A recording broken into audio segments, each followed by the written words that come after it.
I was sitting in my usual coffee shop during lunch break, checking emails on my laptop when I noticed something that made my blood run cold. My office webcam was still active, and through the screen, I watched my manager Susan storm into my office with 3 compliance team members. They were aggressively searching through my desk drawers while Susan shouted at them, "Check every inch, she's definitely hiding it here." The compliance officers tore apart my filing cabinets like they were hunting for treasure. My heart pounded as I realized they were looking for something specific, but I had absolutely no idea what. The violation felt personal and terrifying. My name is Hayley, and until that moment, watching my office being violated through a webcam feed, I thought my life was on the perfect trajectory. At 28 years old, I had dedicated 4 years of my life to Meridian Financial Services, climbing from a nervous junior analyst fresh out of Georgia State University to senior financial analyst through pure determination and countless 18-hour days. I started at Meridian right after graduation with a degree in accounting and finance, eager to prove myself in the competitive world of corporate finance. My first supervisor, Margaret, had been incredibly supportive, teaching me the intricacies of client portfolio management and regulatory compliance. When Margaret retired 2 years ago, Susan Torres took over as our department manager, and I was thrilled to work under someone with such an impressive track record. Susan had 15 years of experience at Meridian and was widely respected throughout the company for her attention to detail and ethical standards. She mentored me through my promotion to senior analyst and frequently praised my meticulous work style and commitment to accuracy. My cubicle walls were covered with commendation certificates from satisfied clients, performance awards for exceeding quarterly targets, and thank you notes from colleagues who appreciated my willingness to help during busy periods. My daily routine was structured and fulfilling. I arrived at the office by 7:30 each morning, reviewed overnight market reports, and prepared detailed analysis reports for our highest value clients. My specialty was risk assessment for retirement portfolios, helping middle-class families protect their life savings while maximizing growth potential. The work felt meaningful because I knew that my careful analysis could determine whether a teacher or firefighter would have financial security in their retirement years. 3 weeks earlier, everything changed when our company discovered that $200,000 had mysteriously vanished from client accounts. The announcement came during our Monday morning department meeting, delivered by Regional Director Thomas Walsh, with the gravity of someone announcing a death in the family. The missing funds represented the life savings of 12 different families, accumulated over decades of careful saving and conservative investing. An internal investigation began immediately, led by our compliance department working in coordination with external auditors from Morrison & Associates. Every employee with access to client accounts was interviewed, and our computer systems were analyzed for unauthorized transactions. I felt completely secure during my initial interview because my work was transparent, documented, and followed every protocol exactly. I had nothing to hide, and believed the investigation would quickly identify the real perpetrator while clearing innocent employees like myself. My performance reviews consistently rated me as exceptional. My client satisfaction scores were among the highest in the department, and I had never received so much as a written warning for any policy violation. But now, watching this terrifying scene unfold through my webcam feed, that security evaporated instantly. Susan directed the compliance search with an intensity that seemed almost personal. She wasn't just supervising a routine investigation, she was hunting for something specific, with the focused determination of someone who knew exactly what they expected to find. The compliance officers, led by Director Patricia Newman, photographed every document they discovered while Susan examined my computer monitor and personal belongings.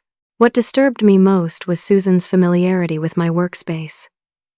She knew which drawers contained my personal items, which folders held my most sensitive client files, and where I kept my backup documentation. She moved through my office with the precision of someone who had studied every detail.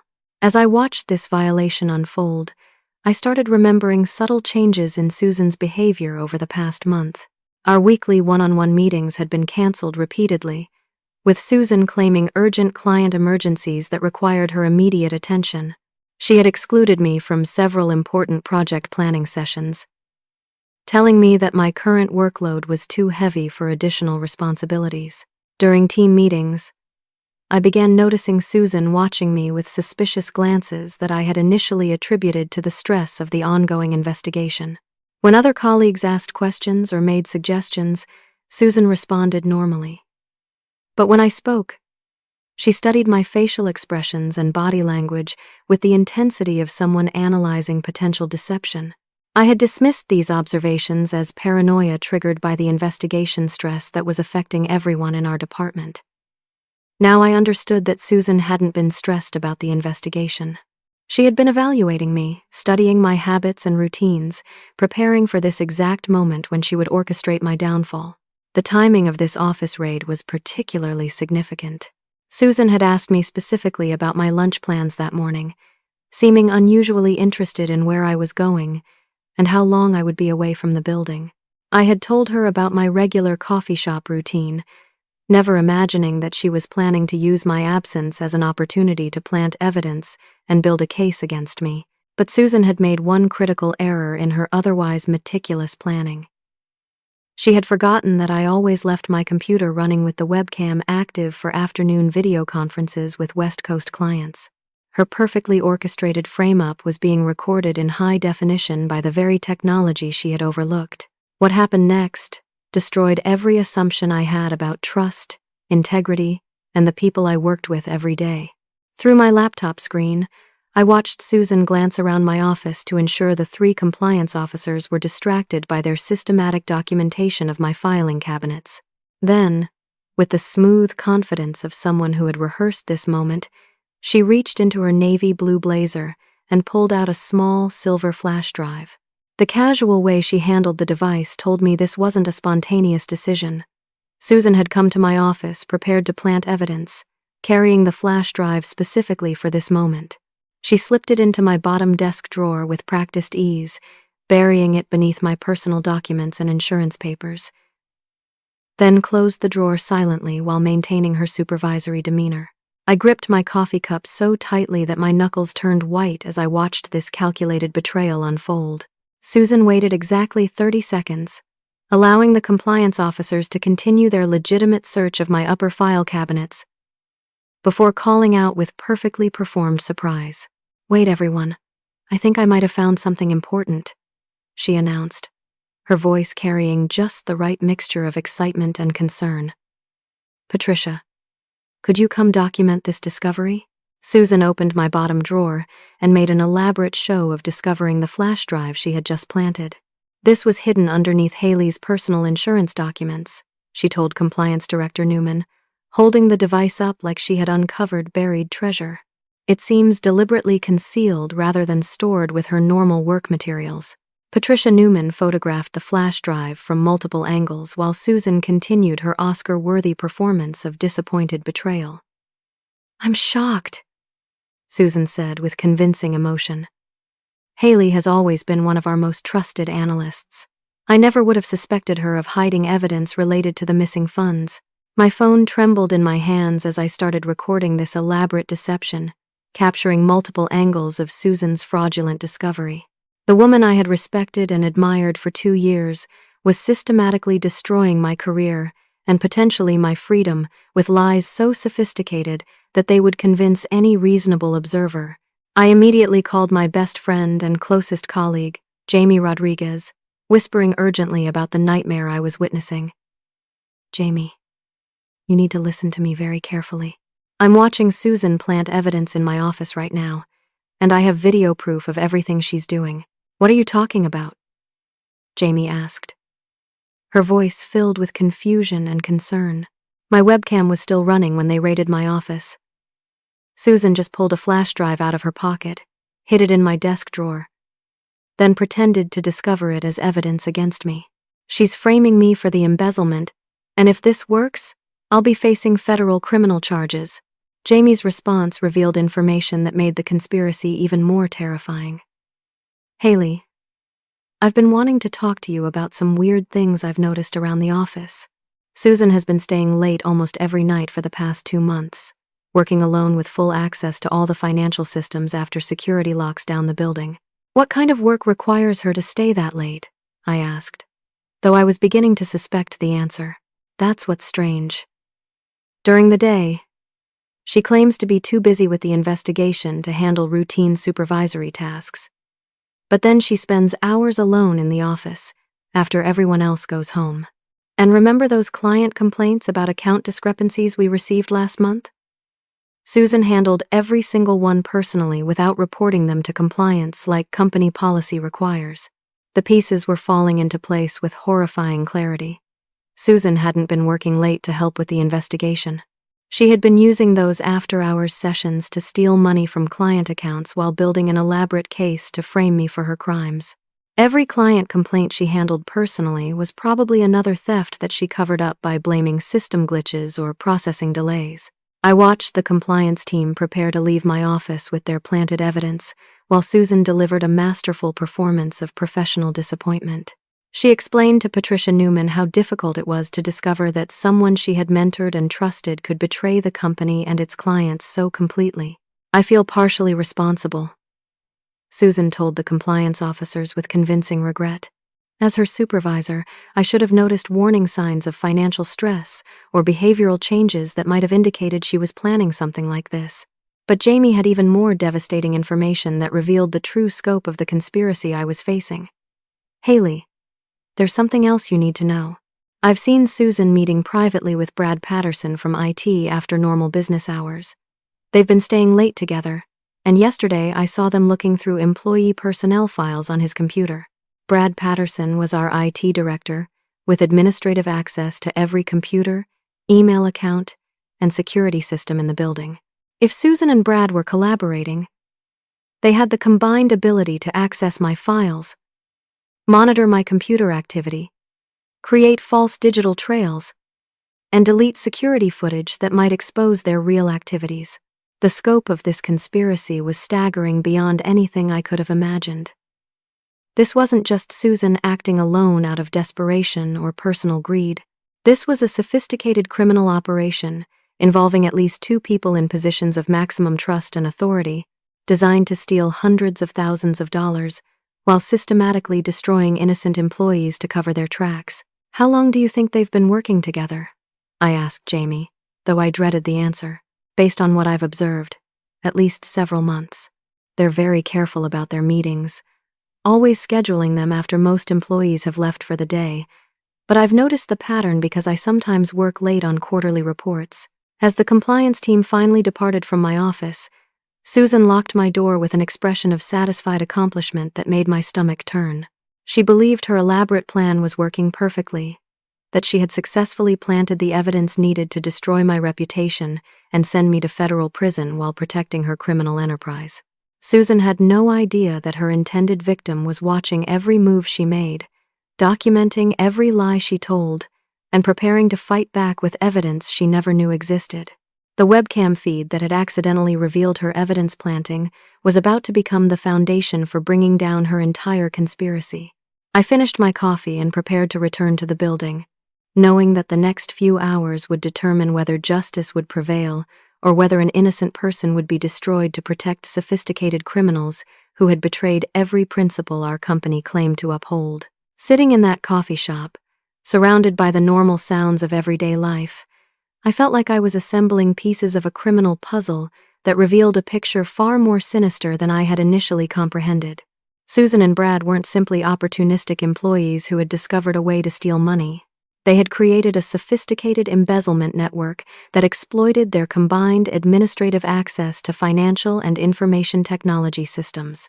I opened my laptop and began systematically researching our company's financial records, cross-referencing every client account that had reported discrepancies with my own work assignments over the past year.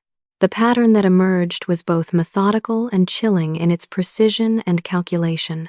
Every single client account that had experienced unauthorized transactions was one that I had worked on during the past 18 months, but the timing was crucial to understanding their scheme. The fraudulent transactions had occurred after I completed my analysis and submitted my reports to Susan for supervisory review and approval. Susan had been using her managerial access to my finished work, logging into the system after I went home, and creating unauthorized wire transfers that appeared to originate from my computer terminal.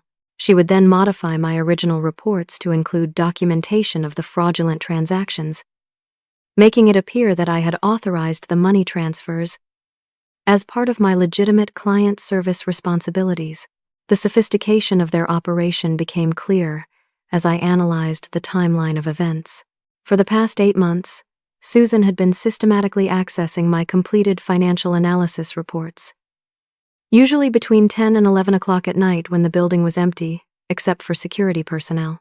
She would authorize transfers from client accounts to offshore banking institutions, then alter my documentation to create a false digital trail implicating me in every theft. Meanwhile, Brad had been covering their criminal tracks by selectively editing security camera footage, deleting digital logs that would show Susan's after-hours computer access, and creating false email communications that appeared to originate from my company accounts. They had been building a comprehensive case against me while systematically erasing evidence of their own criminal activities. I called Jamie back, keeping my voice low despite the busy coffee shop environment. "I need you to help me gather more specific information," I told her. "Can you access the employee login records and see if you can find evidence of Susan accessing the financial systems outside normal business hours?" "I can try," Jamie replied. "What exactly am I looking for?" "Login records showing Susan accessing client accounts between 10 and midnight over the past 6 months. Also, see if you can find any documentation of Brad deleting or modifying security camera files during the same time periods." While Jamie worked on gathering additional evidence from her office computer, I used public internet access to research the offshore banking institutions that had received the stolen funds. What I discovered was even more disturbing than I had anticipated. The money hadn't been transferred to random overseas accounts. It had been sent to specific banking institutions in the Cayman Islands that specialized in hiding assets for American citizens seeking to evade federal taxation and money laundering detection. The accounts were registered under shell company names that required sophisticated legal and financial knowledge to establish. This revelation meant that Susan and Brad's conspiracy had been planned for months or possibly years. Creating offshore shell companies and establishing international banking relationships required extensive preparation, legal documentation, and significant upfront investment. They hadn't stumbled into embezzlement accidentally. They had methodically prepared for large-scale theft while simultaneously preparing to frame innocent employees. Jamie called me back with information that confirmed my worst fears. "Hayley, I found the login records, and they're exactly what you suspected. Susan has been accessing the financial systems almost every night for the past 4 months. Always between 10:30 and 11:45, when the building is essentially empty. What about Brad's activity during those same time periods? That's even more incriminating. Brad has been deleting security footage and system logs during overnight maintenance windows that coincide perfectly with Susan's after-hours access. He's also been creating false email trails using administrative privileges that make it appear like various employees, including you, have been authorizing suspicious transactions. The systematic nature of their operation was breathtaking in its scope and ambition. They had been stealing money while building cases against multiple innocent employees, creating a web of false evidence so complex that it would take months for federal investigators to unravel the truth. By that time, they would have disappeared with stolen funds, while numerous colleagues faced criminal prosecution. But the most chilling discovery was still ahead. Jamie found additional evidence that revealed the true scale of their criminal enterprise. "Hayley, I found something else in the system logs. Susan and Brad have been accessing personnel files for at least 6 other employees, creating detailed profiles that include personal financial information, work schedules, and access credentials." "6 other employees?" I asked, though I knew exactly what this meant. "It looks like they've been preparing to frame multiple people for embezzlement. The missing $200,000 that started the investigation is probably just a small portion of what they've actually stolen.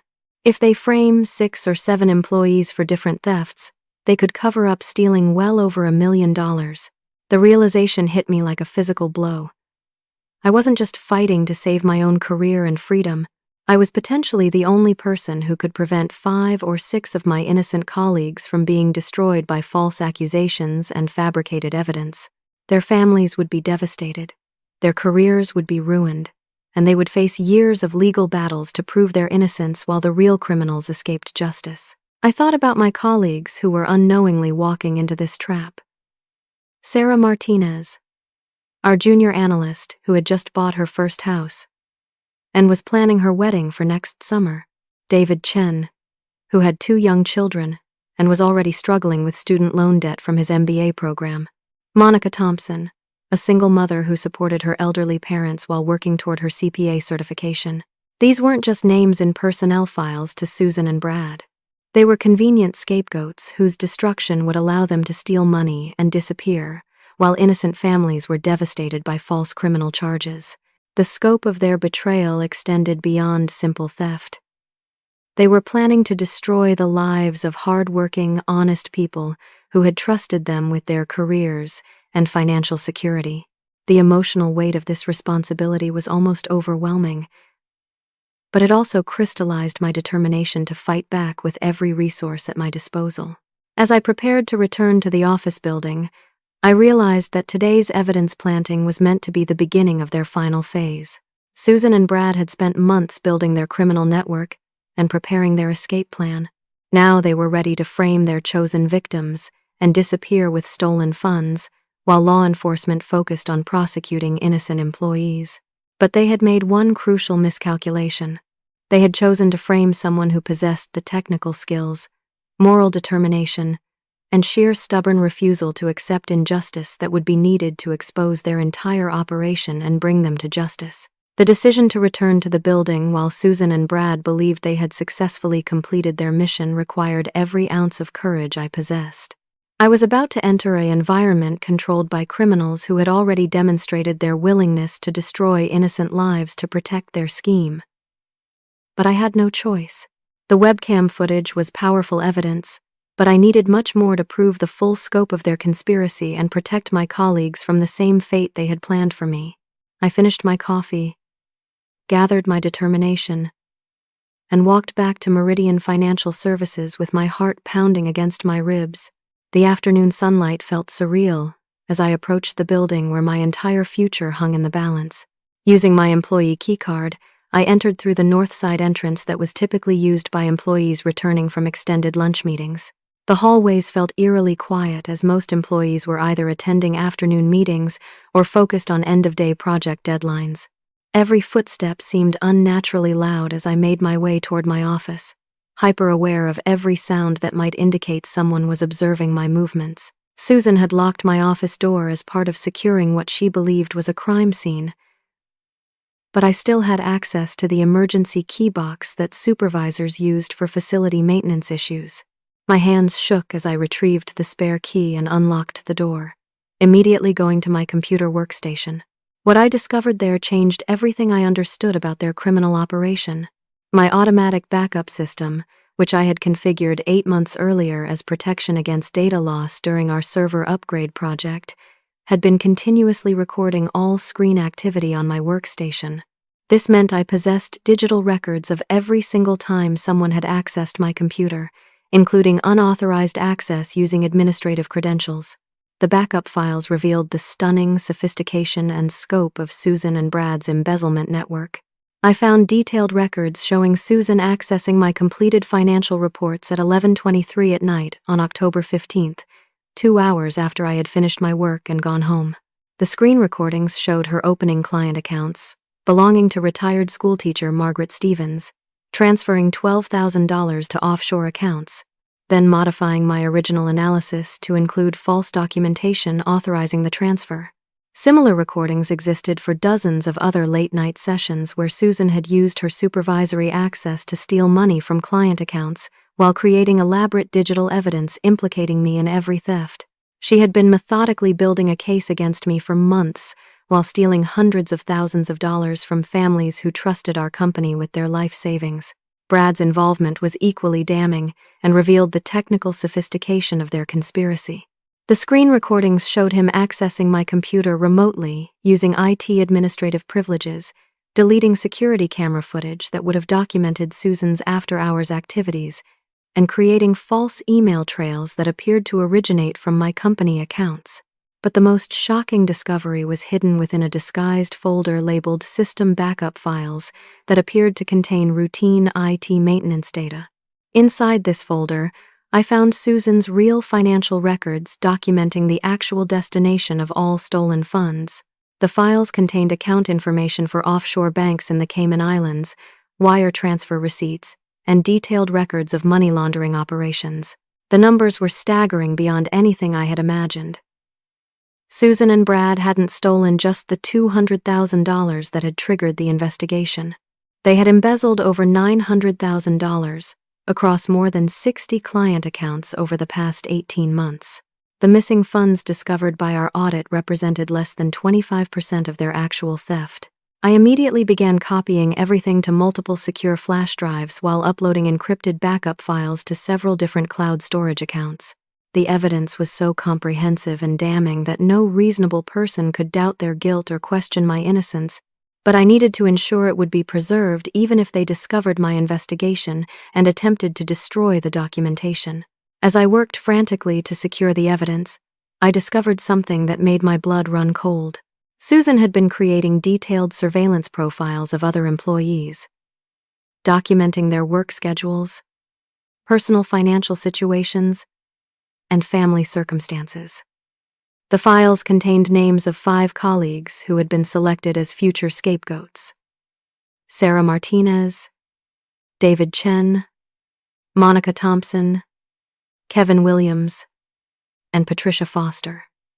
Each profile included fabricated evidence similar to what they had planted against me, suggesting that Susan and Brad were planning to frame multiple employees simultaneously to create enough confusion and chaos to cover the full scope of their theft. They intended to destroy 5 innocent families while escaping with nearly $1 million in stolen money. The sound of approaching footsteps in the corridor made my entire body freeze with terror. Someone was returning to the office area unexpectedly, and I was trapped in my locked office with overwhelming evidence of a criminal conspiracy displayed across my computer screen. I quickly minimized all windows and crawled under my desk just as my office door opened with the distinctive sound of Susan's key in the lock. Through the small gap beneath my desk, I could see her familiar black leather shoes as she entered my office and moved directly toward my workstation. Susan walked straight to my desk drawer and verified that the planted flash drive remained exactly where she had concealed it among my personal documents.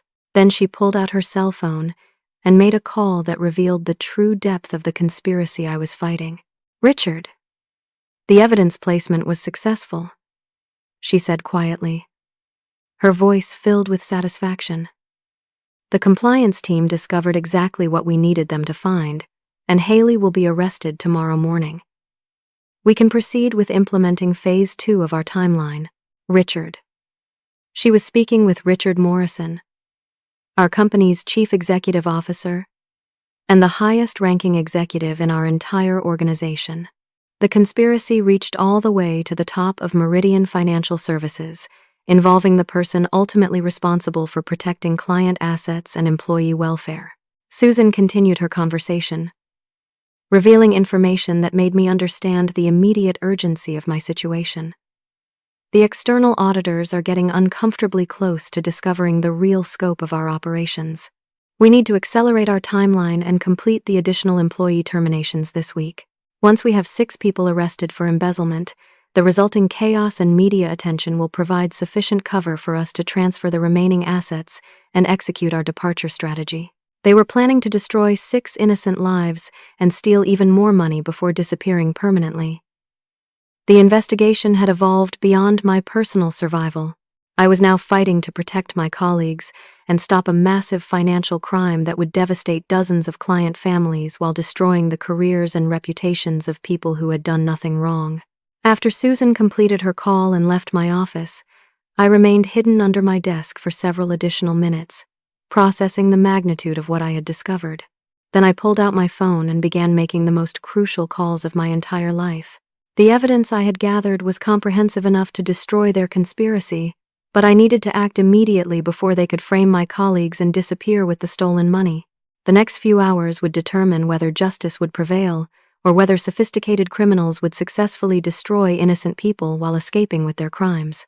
After overhearing Susan's devastating phone conversation revealing that Richard Morrison himself was orchestrating this conspiracy, I understood that I had only hours before they implemented their plan to frame 5 additional employees and disappear with over $1 million in stolen client funds. The weight of responsibility was almost paralyzing.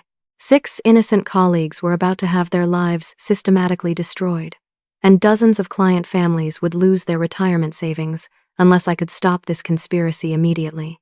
I waited in my hiding place until Susan's footsteps completely faded from the corridor before emerging from beneath my desk. My legs were shaking, but my mind was crystal clear about what needed to happen next. I had documented evidence of their crimes, but I needed to coordinate with law enforcement and media contacts before Susan and Richard could execute their escape plan. My first priority was contacting someone in federal law enforcement who could act on this evidence immediately. I called Agent Patricia Hamilton, a former Meridian employee who had left our company 3 years earlier to join the FBI's Financial Crimes Unit in Atlanta. Patricia and I had maintained our professional relationship, and I knew she specialized in corporate embezzlement cases involving multiple victims. "Patricia, I need emergency assistance," I told her, keeping my voice low despite being alone in my office. "I've uncovered a massive embezzlement conspiracy at Meridian, involving our CEO and multiple department heads. They're planning to frame 6 innocent employees and flee the country tomorrow morning. I have comprehensive video and digital evidence documenting their entire operation." Patricia's response was immediate and professional, reflecting her years of experience with corporate financial crimes. "Hayley, I need you to transmit all evidence to me through our secure, encrypted communication system within the next 2 hours. Do not use any company computers or communication devices for this transmission. Can you access secure internet from a location outside your building?" I quickly gathered all my evidence files and drove to the Atlanta Public Library, where I used their secure internet access to upload comprehensive documentation to the FBI's encrypted server system. The evidence package included the webcam footage of Susan planting false evidence, the screen recordings showing unauthorized access to client accounts, complete financial records documenting offshore money laundering operations, and the audio recording of Susan's phone conversation with CEO Richard Morrison. My second critical contact was investigative journalist Marcus Chen at the Atlanta Business Chronicle, whose award-winning articles had exposed several major corporate fraud cases affecting Georgia families. I knew that media coverage would be essential to preventing Susan and Richard from manipulating the narrative or using their corporate influence to suppress the investigation. "Marcus, I have documented evidence of $1 million embezzlement conspiracy involving the CEO of a major Atlanta financial services company," I told him during our phone conversation. "The scheme involves framing innocent employees to cover massive theft from client retirement accounts. This affects dozens of working families and 6 employees who are about to be falsely accused of federal crimes." Marcus agreed to meet me at a neutral location to review the evidence immediately. Within 90 minutes, he had examined my documentation and confirmed that the evidence was sufficient to support a comprehensive investigative article that would be published in the next morning's edition with front-page coverage. But media attention and FBI involvement wouldn't be sufficient to prevent Susan and Richard's immediate escape plan. They still had administrative access to company computer systems and could delete crucial evidence or modify financial records overnight before law enforcement could secure the building. I needed to expose them publicly before they could complete their final theft and disappearance strategy. Working through the night at my apartment, I prepared the most comprehensive presentation of my life, organizing all evidence into a clear timeline that documented the entire conspiracy from its beginning 18 months earlier, through their plan to frame additional employees and flee with stolen funds. Every accusation was supported by multiple forms of evidence that would be impossible for them to refute or explain away through corporate influence or legal manipulation. During my research, I discovered additional evidence of their escape planning that revealed how long they had been preparing for this moment.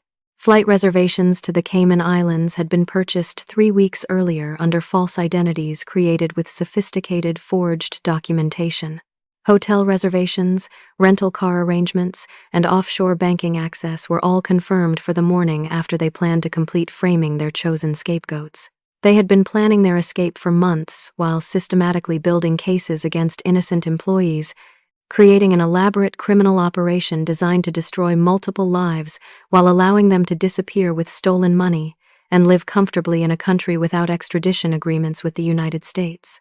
At 4 o'clock in the morning, I sent a formal request to Meridian's board of directors requesting an emergency meeting to discuss critical information about the embezzlement investigation.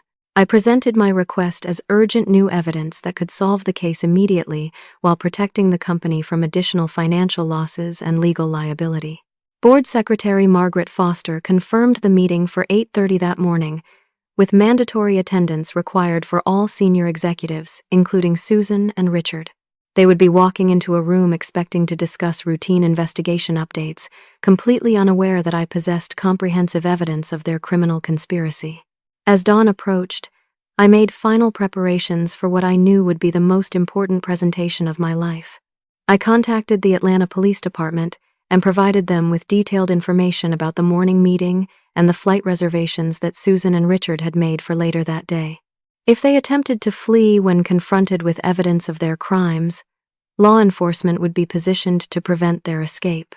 I also prepared multiple backup copies of all evidence, distributing them to trusted colleagues, family members, and secure storage locations that Susan and Richard could never access or destroy.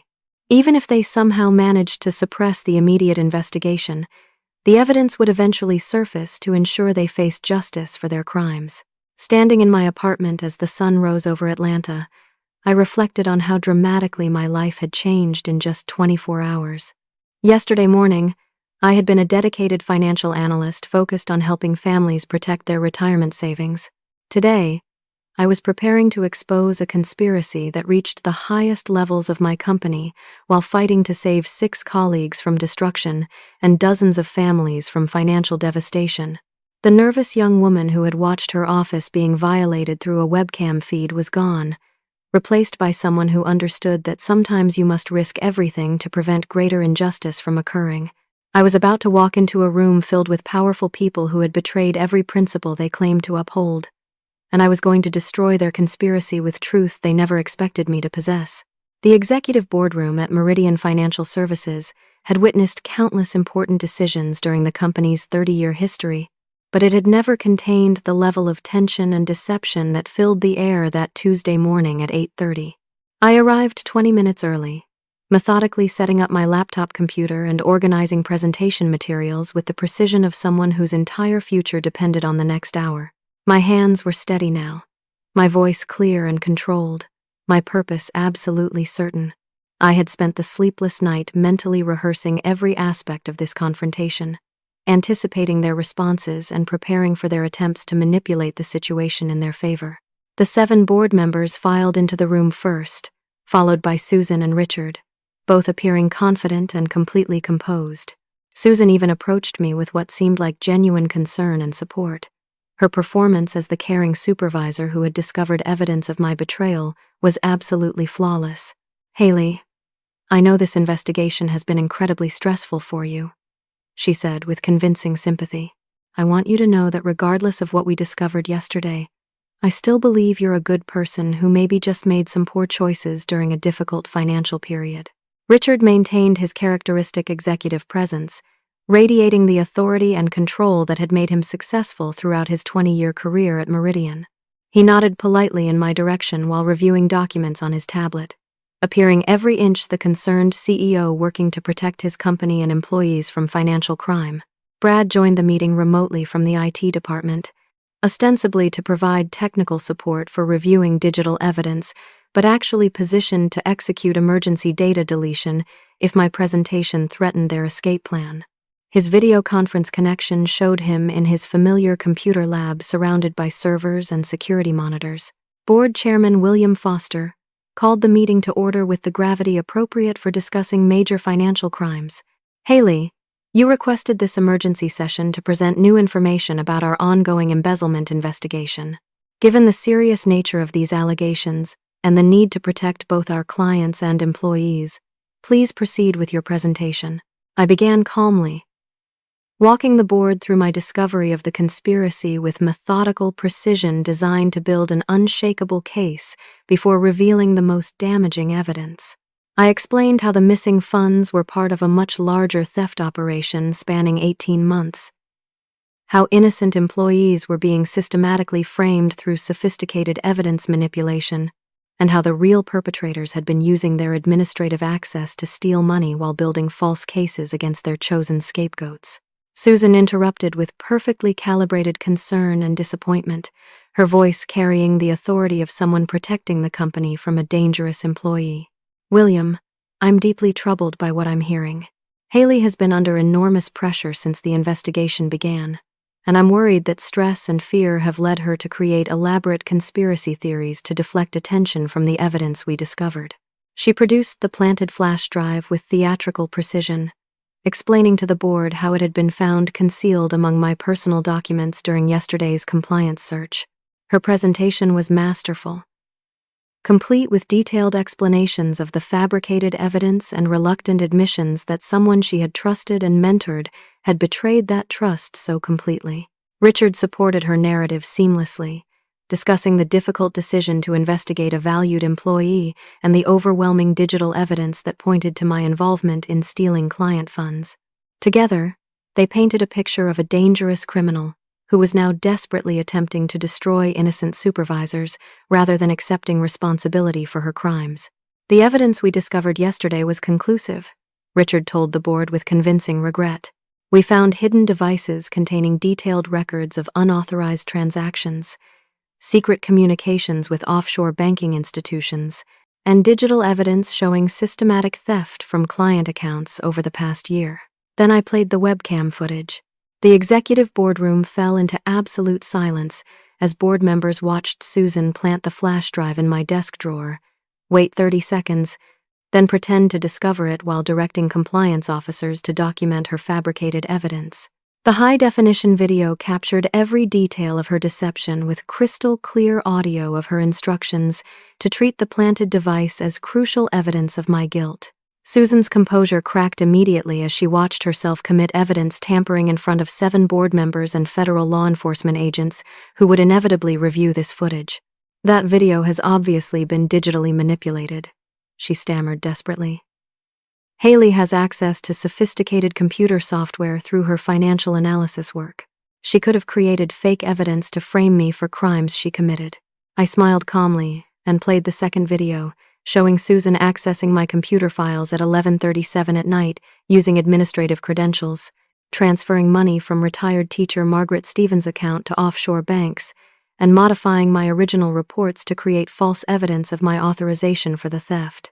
This screen recording shows Susan Torres stealing $12,000 from a 73-year-old retired school teacher while creating digital evidence designed to send me to federal prison for her crime, I explained to the board.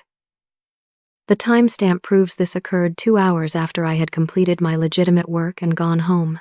Richard attempted damage control with the smooth confidence that had served him throughout his executive career, claiming complete ignorance of Susan's criminal activities and suggesting she had acted independently due to personal financial desperation.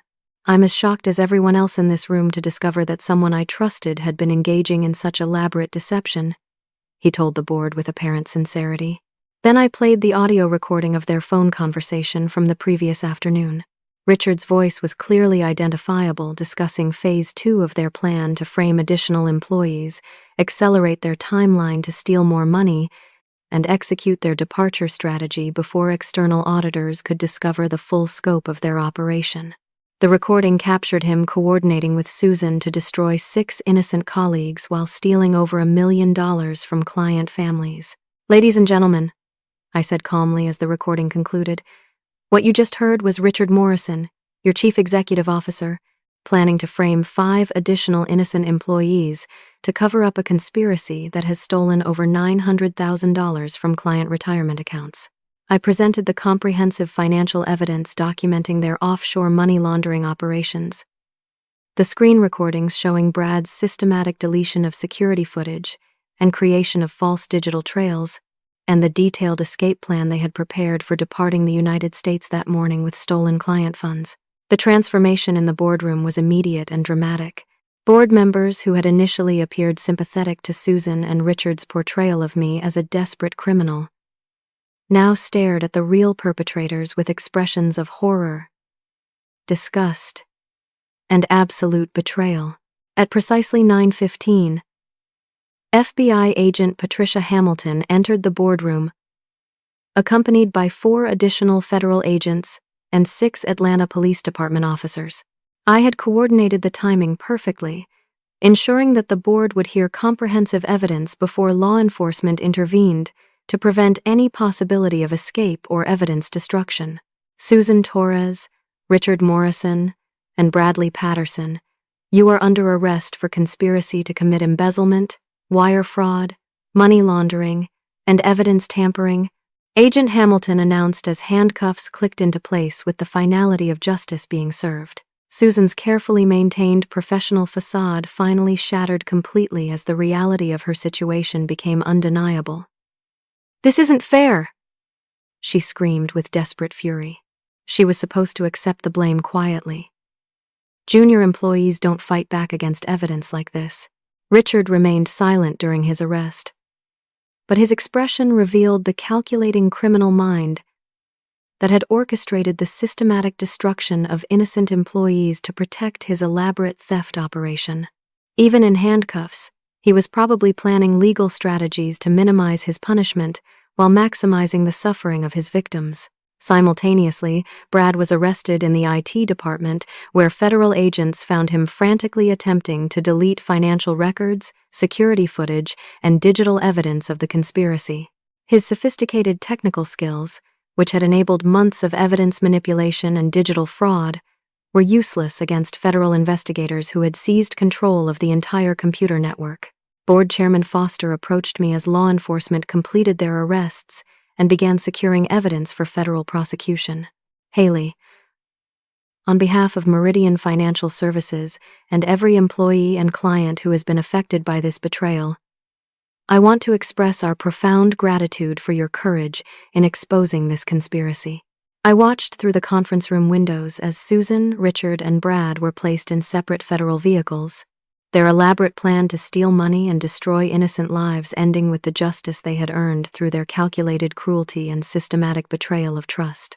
The young woman who had trembled with fear while watching her office being violated had transformed into someone who possessed the determination and moral courage needed to bring down a sophisticated criminal conspiracy that reached the highest levels of corporate leadership. 6 months after the arrests that dismantled the embezzlement conspiracy, I stood in the same executive boardroom where I had exposed Susan and Richard's crimes, but my role in the company had transformed completely.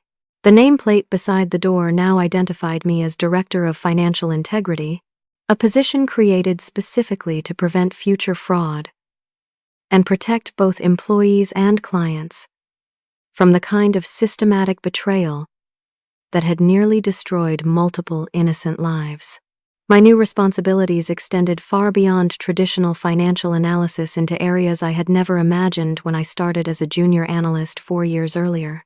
I was designing comprehensive fraud detection systems that monitored administrative access to client accounts, establishing independent oversight protocols that prevented supervisors from manipulating employee work products, and working directly with federal law enforcement agencies to improve corporate security standards throughout the financial services industry.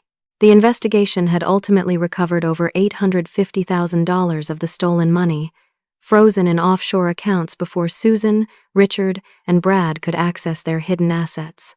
Every affected client received full compensation for their losses, and Meridian established a victim assistance fund to help families who had suffered emotional distress from discovering that their trusted financial advisors had been systematically stealing their retirement savings. My personal transformation through this experience taught me lessons that extended far beyond fraud detection and corporate security.